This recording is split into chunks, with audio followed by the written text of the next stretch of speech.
La maison sublime? Est-ce la couverture du dernier magazine de décoration à la mode ou une publicité forcément mensongère pour un EHPAD? Non, bien sûr. Je veux vous parler de la plus importante découverte de l'archéologie du judaïsme en France. Elle a eu lieu à Rouen il y a 46 ans. Imaginez-vous, en 1976, des travaux sont entrepris dans la cour du palais de justice de Rouen et en creusant, les ouvriers découvrent des fondations.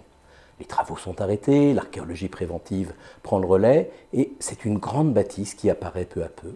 Et un jour, on découvre des graffitis avec une drôle d'écriture sur un mur. C'est de l'hébreu. Et la phrase gravée est inspirée du livre des rois, que cette maison demeure sublime. Avec cette découverte, c'est une part majeure de la culture matérielle et de la civilisation juive anglo-normande médiévale qui est mise à jour. Depuis ce temps, de nombreux débats et polémiques ont éclaté, les savants se sont affrontés pour savoir s'il s'agissait bien d'un lieu juif, d'une synagogue ou d'une maison d'études. Le ministère de la Justice et la ville de Rouen se sont trouvés bien embarrassés de cette irruption de l'histoire qui mettait à mal leur projet urbain. La communauté juive et les scientifiques ont fait pression pour que ce lieu exceptionnel soit aménagé pour être visitable. La Maison Sublime va enfin ouvrir ses portes au public en avril prochain. Mais dès aujourd'hui, un film nous montre ce lieu magique et l'histoire qu'il porte avec lui. C'est pourquoi j'ai le plaisir de recevoir Cécile Patingre, sa réalisatrice. Mais d'abord, qui êtes-vous, Cécile Patingre, et comment avez-vous découvert cette Maison Sublime ? Alors, moi, je suis réalisatrice de documentaires, c'est-à-dire que je m'intéresse à la réalité, je fais des enquêtes, on va dire, aussi sur des sujets de société, également historiques. J'ai traité plusieurs documentaires à thématique historique. Et c'est aussi un peu par hasard que j'ai découvert cette Maison Sublime lors d'un exercice avec des étudiants. On nous avait commandé un petit film, l'association Maison Sublime de Rouen, qui gère la promotion, on va dire. C'était en quelle année, ça? C'était il y a 10 ans, donc c'était en 2012. Et donc avec les étudiants, nous avions eu commande d'un court-métrage sur le monument. Alors moi, je suis un peu rouennaise, je connaissais la rue aux Juifs, mais je n'avais aucune idée de la réalité à laquelle cette rue aux Juifs correspondait, et même s'il restait des traces de cette présence juive à Rouen, grande ville chrétienne. Et voilà, donc j'ai découvert ce monument à travers ce court-métrage. Après cette découverte, évidemment, beaucoup de gens se sont intéressés à ce lieu. Et je voudrais rendre hommage en particulier à Jacques-Sylvain Klein, qui localement a fait un travail énorme, à la fois de recherche, de publication, mais aussi de mobilisation pour que cette affaire avance jusqu'à, on espère, un terme positif très bientôt.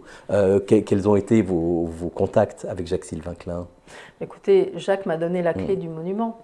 C'est lui qui, déjà, m'a contacté pour la réalisation du court-métrage, mais ensuite, il m'a constamment accompagné dans mes lectures, dans les recommandations, dans les liens avec les historiens, pour me faire rentrer dans ce lieu.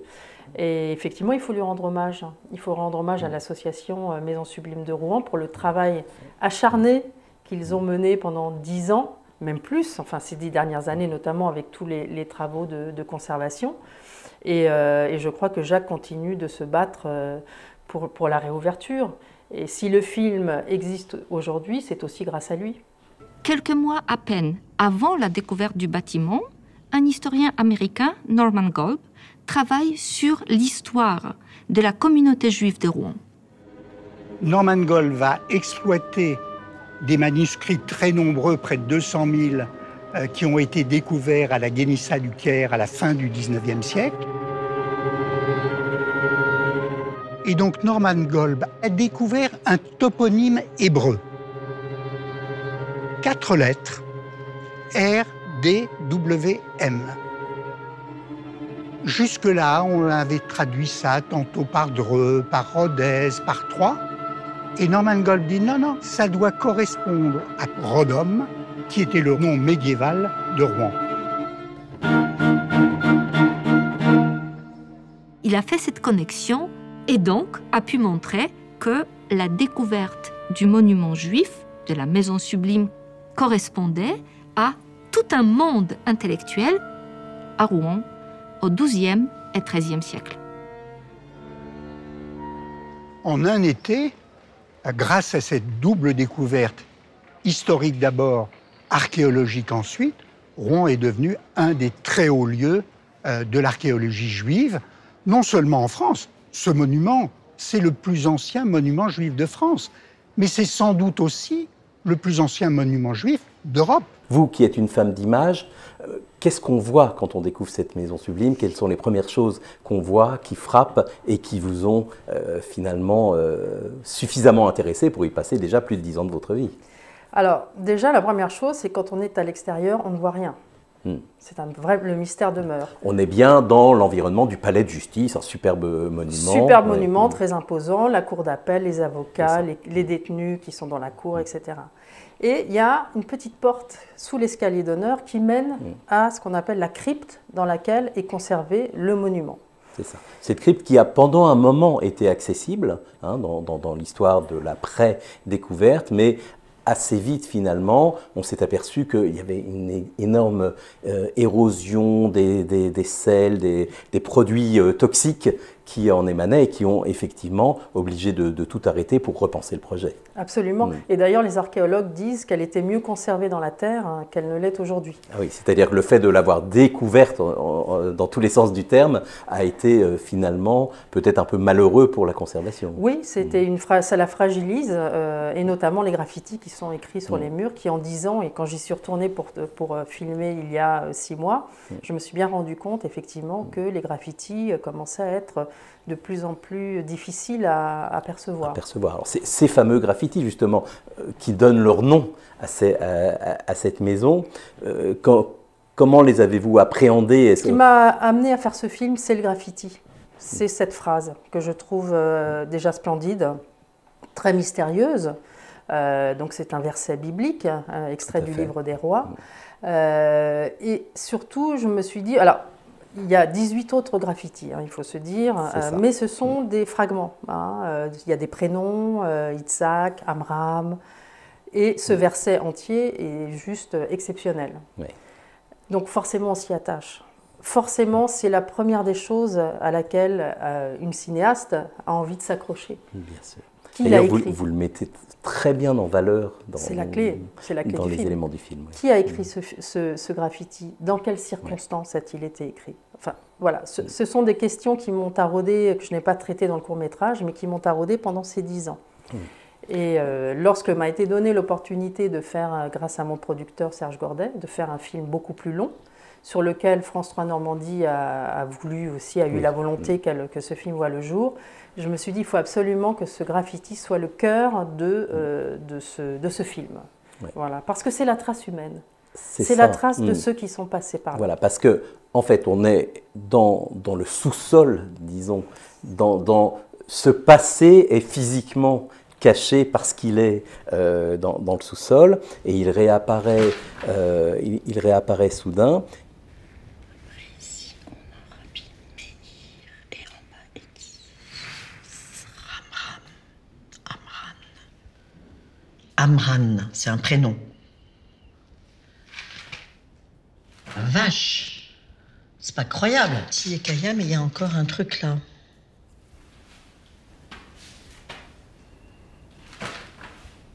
Tiyé Kayam, qu'elle demeure. 13 fois, ou le verset entier, 3 fois je crois, ou des bribes de ce début de verset. Ça ne peut pas être un hasard. C'est le premier bâtiment de cette envergure retrouvé avec autant d'inscriptions hébraïques à l'intérieur.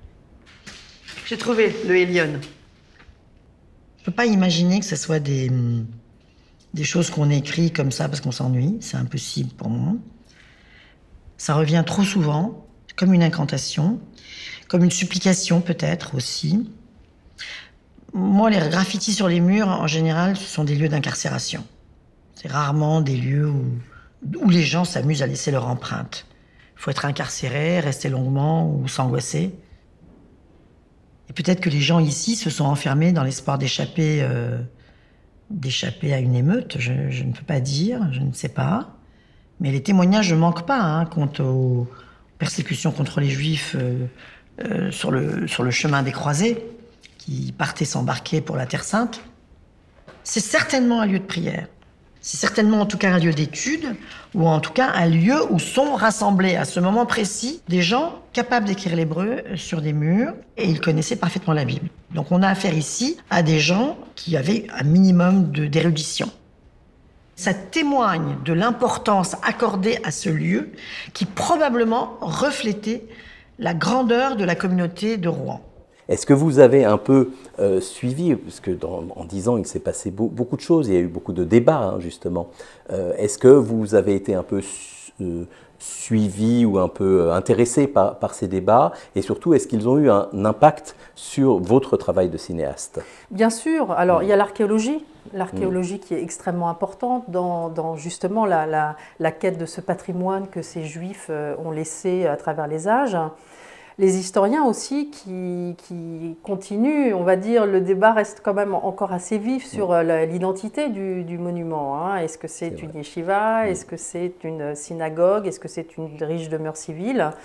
Donc c'est vrai que j'ai picoré un petit peu sur toutes ces orientations.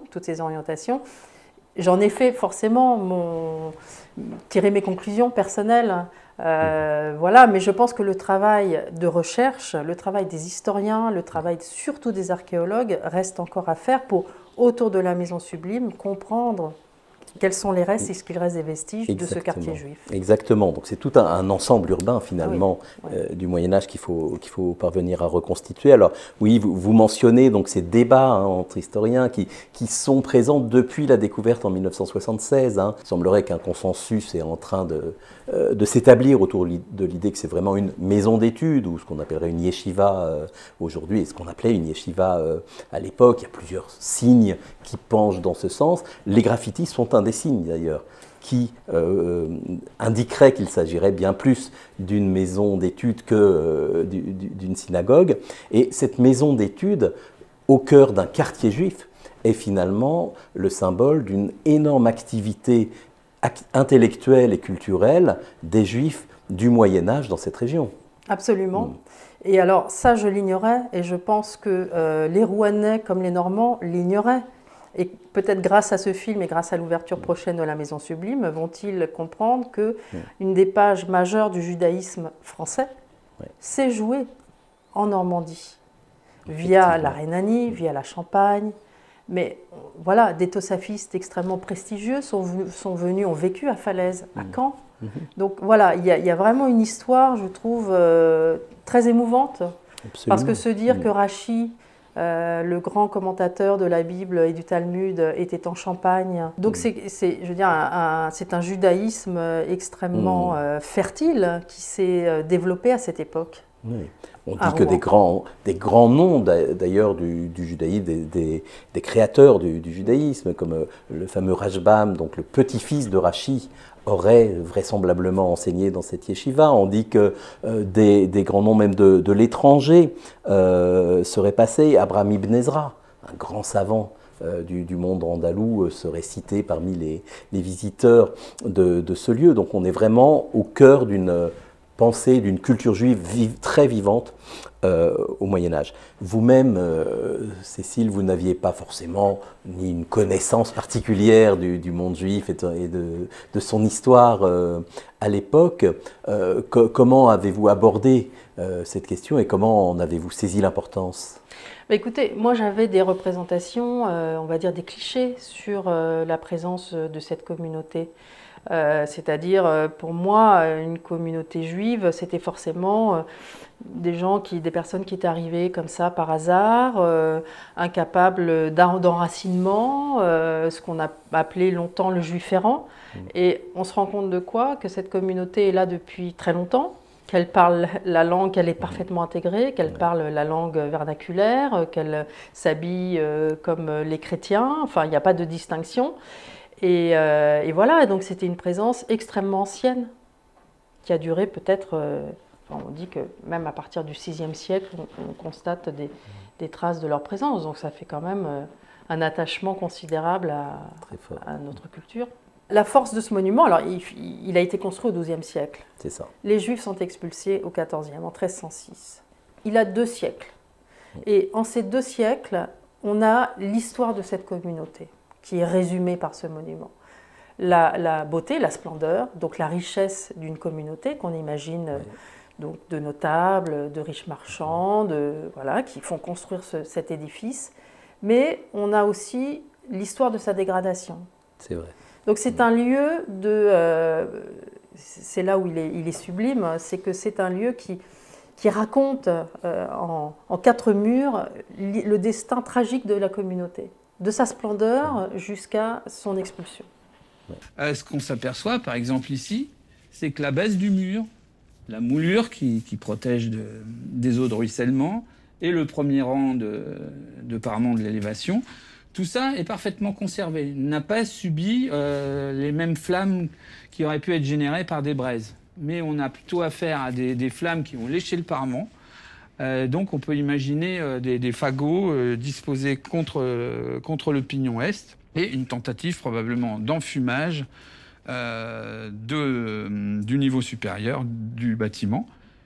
Il est peut-être intéressant de raccrocher cet événement, qui pour moi est intentionnel et criminel, donc de le rattacher à la chronique de Guibert de Nogent, qui narre une attaque contre la communauté juive à Rouen lors de la première croisade.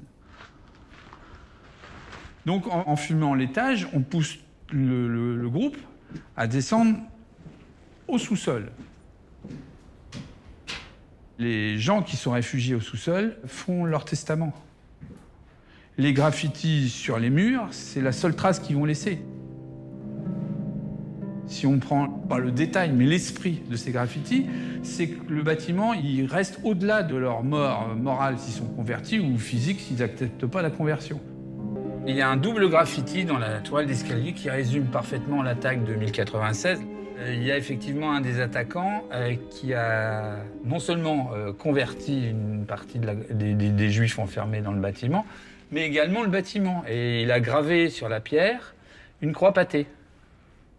C'est le symbole des croisés qui partaient délivrer le tombeau du Christ. Ce qui a un témoignage historique extraordinaire, c'est que quand la communauté juive, moyennant sûrement rançon, reprend possession du lieu, effectivement, cette marque d'infamie, cette marque chrétienne, est rayée. Il y a bien toute une série de stries rageuses qui recouvrent le graffiti. On a donc les deux versions de l'histoire, résumées en un seul graffiti dans cette étroite escalier. Vous avez filmé donc les pierres, vous avez filmé, j'imagine, les historiens qui décrivent les choses. Vous avez aussi tenu à filmer des manuscrits. Est-ce que vous pouvez nous expliquer en quoi le recours aux manuscrits, donc à peu près contemporains de ces vestiges archéologiques, peut nous aider à comprendre la situation ? Je pense que ces manuscrits, dont un que nous avons eu la chance de filmer à l'Alliance israélite universelle, le Marzor Vitry, ils sont la preuve de la fécondité de ce judaïsme. Et je pense que on sait que les ouvrages des Juifs ont été brûlés. Le Talmud est brûlé en 1242 à Paris. Que lorsque les Juifs sont expulsés d'Angleterre, ils emportent avec eux leurs manuscrits, que le livre était extrêmement précieux, Absolument. Que le judaïsme se fonde sur l'écriture, sur l'enseignement des tout-petits dès le plus jeune âge est fondamental à cette époque. Donc, pour moi, c'est l'âme de ce judaïsme médiéval, et heureusement qu'il en reste quelques ouvrages. D'ailleurs, il faut dire conservés dans les plus grandes bibliothèques du monde entier. Hein. Exactement. Bibliothèque du Vatican, la British Library à Londres, chez nous donc à l'Alliance, entre autres. Voilà, ce sont des traces extrêmement précieuses de cette production intellectuelle. Mais aussi, et c'est là où je trouve que c'est extrêmement émouvant, c'est qu'ils sont aussi la preuve des pérégrinations des Juifs après les expulsions. C'est-à-dire qu'on voit souvent, et grâce à Sonia Felouz, on a pu l'observer sur le Marzor Vitry, les noms des propriétaires qui passent de pays en pays. On va interdire aux religieux d'emprunter aux Juifs, ça se passe en 1231. On a à un moment donné une interdiction du prêt à usure, c'est à peu près au même moment. Les Juifs qui pratiquaient notamment l'activité bancaire se trouvent à ce moment-là, dans une situation extrêmement difficile. Ils se trouvent étranglés, tout simplement, économiquement. C'est l'aspect financier qui a été majeur dans leur oppression, et puis qui a conduit à l'expulsion définitive, ou en tout cas en principe définitif des Juifs en 1306, puisque l'expulsion avait pour objectif de se saisir de leurs biens. Et on a remplacé leurs fonctions, quelqu'un a pris leur place, dans leur fonction vitale, entre guillemets, économique, alors on les expulse définitivement. Sans retour, cette fois. C'est la raison pour laquelle ils s'installent ailleurs. Et ils emmènent avec eux leur culture, et ils transportent avec eux leurs livres, et c'est comme ça que cette culture, finalement, française, va se retrouver en Rhénanie. Et voilà la fin de l'histoire, pour la France en tout cas. Nous savons qu'à l'occasion de l'expulsion des Juifs, leurs manuscrits furent confisqués. 1306, c'est vraiment la date finale qui termine cet élan extraordinaire, une communauté qui n'était peut-être pas numériquement importante, mais intellectuellement qui a joué un rôle très important. Un monde, un judaïsme très épanoui avec la copie des manuscrits précieux. De ces manuscrits, très peu ont été conservés jusqu'à aujourd'hui. Et donc vous avez fait appel à, bien sûr, à des spécialistes sur ces questions. Comment vous avez appréhendé justement la relation qui se noue, qu'on voit à l'écran entre ces différents spécialistes, des femmes d'ailleurs dans le cas présent, et leur étude, leur manuscrit, c'est-à-dire, je dirais presque leur manuscrit, vu la dimension et l'implication qu'elles ont portée envers ces objets qu'elles fréquentent depuis des années? Une relation intime, indéniablement. J'ai travaillé, donc j'ai eu la chance d'être entourée par des conseillères scientifiques qui sont des références internationales sur la question. Vous pouvez les citer. Judith Schlanger, Sonia Felouz, Sylviane Goldberg. Et il y a effectivement un dialogue. D'ailleurs, je me souviens quand j'ai parlé avec Sylviane Goldberg de la première fois de Ibrahim Ibn Ezra. Sylviane m'a dit « J'ai rencontré Ibrahim Ibn Ezra ». Elle le connaît, bien sûr. Elle le connaît. C'est un ami de longue date. Voilà, c'est ça. Donc, il y a un cheminement comme ça, un dialogue entre ces chercheuses qui sont très rigoureuses, par ailleurs, mais en même temps, on sent une implication. Alors, est-ce que c'est le document qui crée un lien particulier avec l'histoire, je ne sais pas, mais c'est vrai que c'est quelque chose qui m'a frappée et qui était commun à toutes les trois. Vous avez maintenant donc réalisé ce film, donc ça fait plusieurs années que vous y travaillez. Il est montré à Rouen d'abord, à FR3 Normandie en premier, il va avoir une diffusion nationale. Qu'attendez-vous finalement de la diffusion de ce film, non seulement pour vous, mais pour l'image finalement de cette histoire des Juifs en France? Écoutez, tout simplement, enfin, une reconnaissance de la part juive de notre histoire. Tout simplement. C'est surtout l'historiographie autour du judaïsme. Bon, alors on cite souvent l'absence de ce judaïsme dans les pages des grands médiévistes, que ce soit Duby, Ariès ou Le Goff. Voilà, il y a vraiment, pour reprendre le titre du colloque qui s'est tenu hommage il y a 2 ans, c'est une véritable tâche aveugle de notre histoire. Oui. Donc j'attends effectivement une prise de conscience et puis une ouverture au grand public. Il faut aussi savoir que la Maison Sublime, c'est le 3e plus ancien vestige de Rouen. Donc, je veux dire, c'est une histoire commune et il faut la partager, cette histoire. Et vous pensez que la municipalité de Rouen, maintenant, est totalement impliquée dans cette histoire et veut justement développer l'accès au lieu et l'inclure finalement dans son parcours touristique et culturel? Je pense. Comme vous l'avez rappelé, il y a eu un frein de la part du palais de justice à ce que ce monument, cette crypte soit ouverte au public. Question de sécurité, question d'accessibilité. Bon, voilà. La métropole a repris donc le monument dans son escarcelle et a la ferme volonté de l'ouvrir au public. Alors, la reconnaissance par la ville, elle est, je crois, en bonne route. D'ailleurs, nous avons fait l'avant-première du film à Rouen Et cette avant-première a été accueillie au sein de l'hôtel de ville, dans la salle du conseil. Donc je pense qu'il y a une volonté de la part de la ville de mettre en valeur cette histoire et ce monument. Alors on monte les marches lentement, hein. Tous les 10 ans il y a une marche qui se monte, mais je pense qu'on y arrivera. J'espère que le film contribuera en tout cas à donner envie de Souhaitons-le, souhaitons longue vie au film et qu'il porte ses effets positifs. Et surtout, rendez-vous, j'espère, bientôt à Rouen pour pouvoir pénétrer dans cette maison sublime et en admirer la beauté. Welcome. Merci beaucoup. Merci à vous. On peut s'imaginer qu'on a 3 rangées de tables. Et donc, le rabbin, qui peut avoir une vision sur tous les élèves, les regarde, les interroge, où ils vont poser les questions, et chacun est en train d'étudier avec son camarade. Donc on peut s'imaginer qu'on peut bien avoir ici une trentaine d'élèves tranquillement en train d'étudier la Gemara, le Talmud.